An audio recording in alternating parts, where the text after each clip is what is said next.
Yau na shiga ɗimuwa ko in ce na faɗa damuwa. Wannan lamari na yanzu ba zan iya gane kansa ba. Inna lillahi wa inna ilaihi raji'un. Kaina ya kulle ku ga ya mini wane ne ni. Ni dai ban san ka ba kuma ɗana ma bai san ka ba. Surukata har mijina su ma san ba su san ka ba.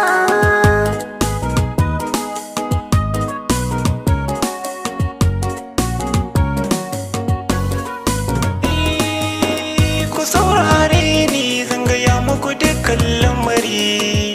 Ni ne Dr. Hafiz, matata ce ke zahiri. Wannan ɗanɗanmu ne ke tana samun karki jinkiri. Da daddare ni da ke mun kwanta na ji kamar jiri. Da na buɗe ido na sai na ganna a can wani ƙauye. Ni dai ban san ka ba kuma ɗana ma bai san ka ba. Surukata har mijina su ma san ba su san ka ba. Ɗakin da na ganni ya sha bamban da na zamani. Wata baiwar Allah na gani ta zo ta da ni. Wai ni mijinta ne ga Allah ya dawo da ni. A gidan sun ce da ni ɗansu ne ni sun rikitar da ni. Ni dai ban san su ba ko kaɗai na sani ko kula da ni. Ni dai ban san ka ba kuma ɗana ma bai san ka ba. Kaina ya kulle ko ga ya mini wane ne ni. Idan Allah ja jiki malam ban taɓa ganin ka ba. Ba zan laminta ba kuma ni ba zan ji batun ka ba. Ka ɓace mana daga nan matsalar ka ce ba ta mu ba. Yau kun ga mahaukaci matata ce ba taka ba. Ɗana ba naka ba karka yarda ka ce zan baka shi.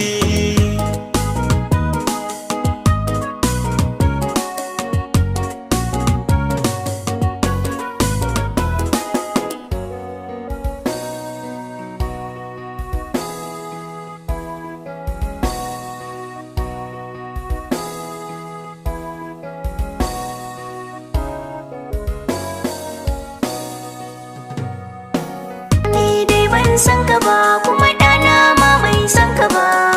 Surukata har mijina su ma san ba su san ka ba. Tamkar a mafarki lamarin nan ya rikitar da ni. Wai shin wane ni ɗan adam ne ko kuma jinni? Socan sun ce da ni ɗansu ne ni sun rikitar da ni. Sun yi mini zantika wanda lallai sun kidamar da ni. Yau na dawo gida kun ce sam ba ku sanni ba. Ni dai ban san ka ba kuma ɗana ma bai san ka ba. Kaina ya kulle ku ga ya mini wane ne ni. Ni kyawun siffa ta mace ce ba a so shi ba. In za ka fahimta ga mijina nan ban san ka ba. Daren sai da wuya ai uwa ba za ta gidanta ba. Umma ta duba ɗanki ne ni ba kya gini ba. Ni ma ban san ka ba ga ɗana can mai hankali. Inna lillahi wa inna ilaihi raji'un. Surukata har mijina su ma san ba su san ka ba. Abinta a TV na yi kuka na rasa lamuni. Mata mahaifiyata ɗana sun mance da ni. Sun yi mini kasafi da walakanci mai tsanani. Komai da na mallaka wani ya hauka ya yadda ni. Sun ce na haukace rabbana Allah ko fitar da ni. Ni dai ban san ka ba kuma ɗana ma bai san ka ba. Surukata har miji. Ku danna subscribe gami da ƙararrawar sanarwa domin ta haka ne kurum za ku ke samun abin da muke